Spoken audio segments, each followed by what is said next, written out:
I am happy to join with you today in what will go down in history as the greatest demonstration for freedom in the history of our nation.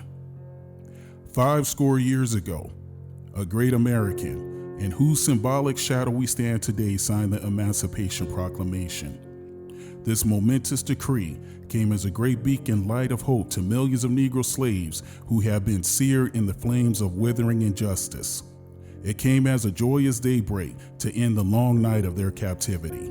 But 100 years later, the Negro still is not free. 100 years later, the life of a Negro is still sadly crippled by the manacles of segregation and the chains of discrimination.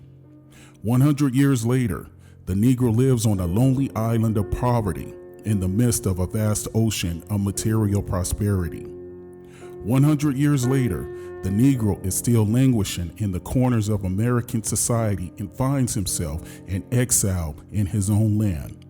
So we have come here today to dramatize a shameful condition. In a sense, we have come to our nation's capital to cash a check. When the architects of our republic wrote the magnificent words of the Constitution and the Declaration of Independence, they were signing a promissory note to which every American was to fall heir.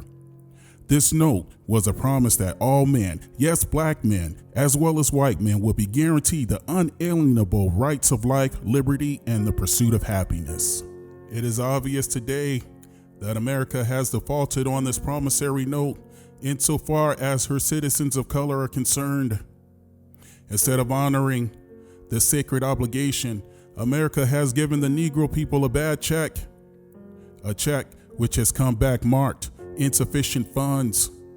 But we refuse to believe that the Bank of Justice is bankrupt. We refuse to believe that there are insufficient funds in the great vaults of opportunities of this nation. So we have come to cash this check. A check that will give us upon demand the riches of freedom and the security of justice. We have also come to this hallowed spot to remind America of the fierce urgency of now. This is no time to engage in the luxury of cooling off or to take the tranquilizing drug of grandulism. Now is the time to make real the promises of democracy. Now is the time to rise from the dark and the desolate valley of segregation to the sunlit path of racial justice. Now is the time to lift our nation from the quicksands of racial injustice to the solid rock of brotherhood. Now is the time to make justice a reality for all of God's children. It would be fatal for the nation to overlook the urgency of the moment. This sweltering summer of the Negro legitimate discontent will not pass until there is an invigorating autumn of freedom and equality. 1963 is not an end, but a beginning. Those who hope that the Negro needed to blow off steam and will now be content will have a rude awakening if the nation returns to business as usual. There will be neither rest nor tranquility in America until the Negro is granted his citizenship rights. The whirlwind of revolt will continue to shake the foundations of our nation until the bright day of justice emerges. But there is something that I must say to my people who stand on the warm threshold which leads into the place of justice. In this process of gaining our rightful place, we must not be guilty of wrongful deeds. Let us not seek to satisfy our thirst for freedom by drinking from the cup of bitterness and hatred. We must forever conduct our struggle on the high plane of dignity and discipline. We must not allow our creative protests to degenerate into physical violence. Again and again, we must rise to the majestic heights of meeting physical force with soul force. The marvelous new militancy which has engulfed the Negro community must not lead us to distrust of all white people. For many of our white brothers, as evidenced by their presence here today, have come to realize their destiny is tied up with our destiny. They have come to realize that their freedom is intrinsically bound to our freedom. We cannot walk alone. As we walk, we must make the pledge that we shall always march ahead. We cannot turn back. There are those who are asking the devotees of civil rights, when will you be satisfied? We can never be satisfied as long as the Negro is the victim of unspeakable horrors of police brutality. We can never be satisfied as long as our bodies, heavy with the fatigue of travel, cannot gain lodging in the motels of the highways and the hotels of the cities.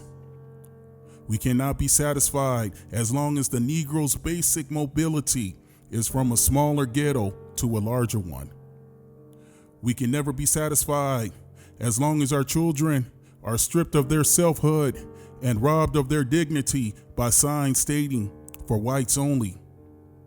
We cannot be satisfied as long as a Negro in Mississippi cannot vote and a Negro in New York believes he has nothing for which to vote.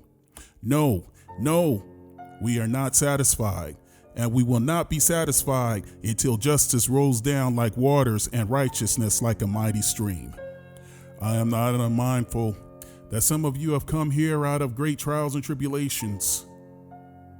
Some of you have come fresh from narrow jail cells.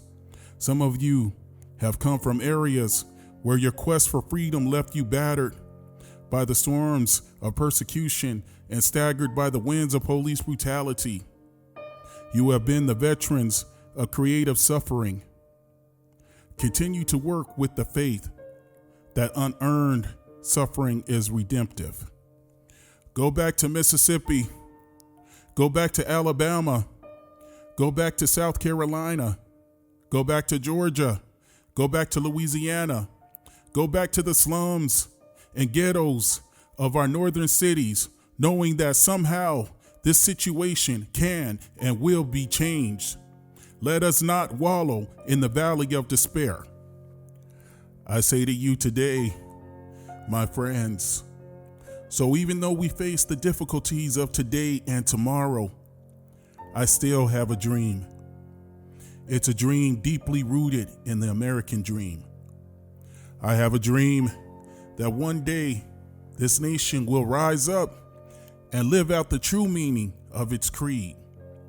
We hold these truths to be self-evident that all men are created equal.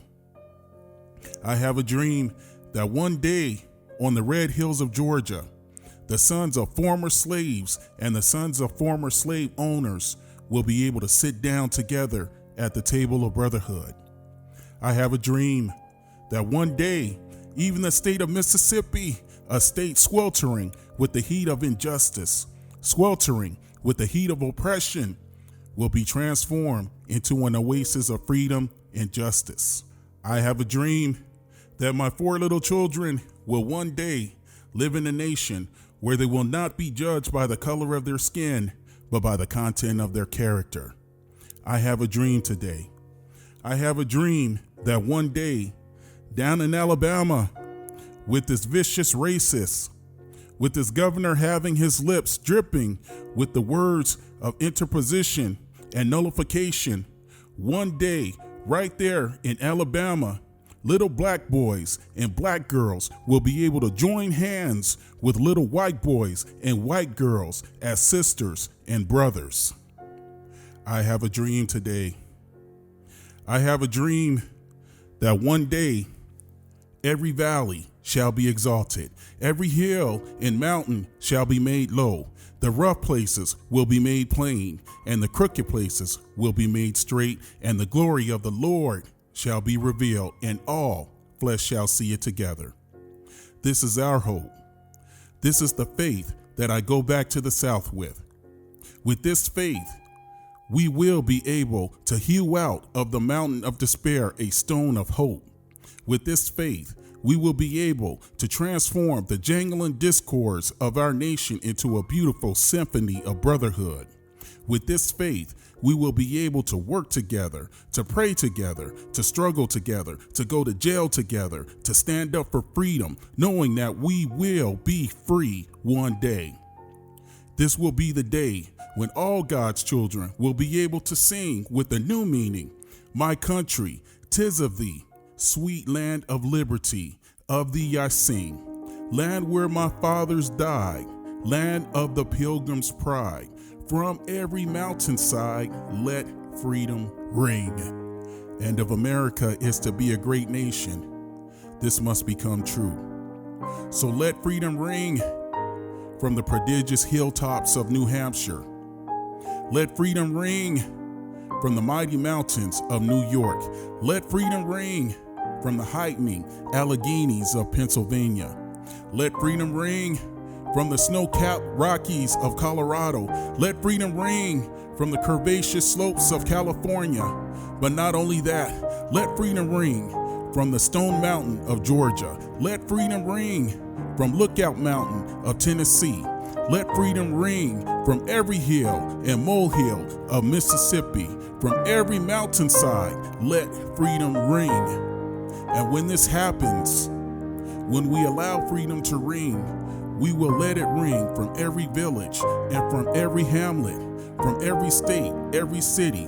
We will be able to speed up that day when all of God's children, black men and white men, Jews and Gentiles, Protestants and Catholics, will be able to join hands and sing in the words of the old Negro spiritual, free at last, thank God Almighty, we are free at last.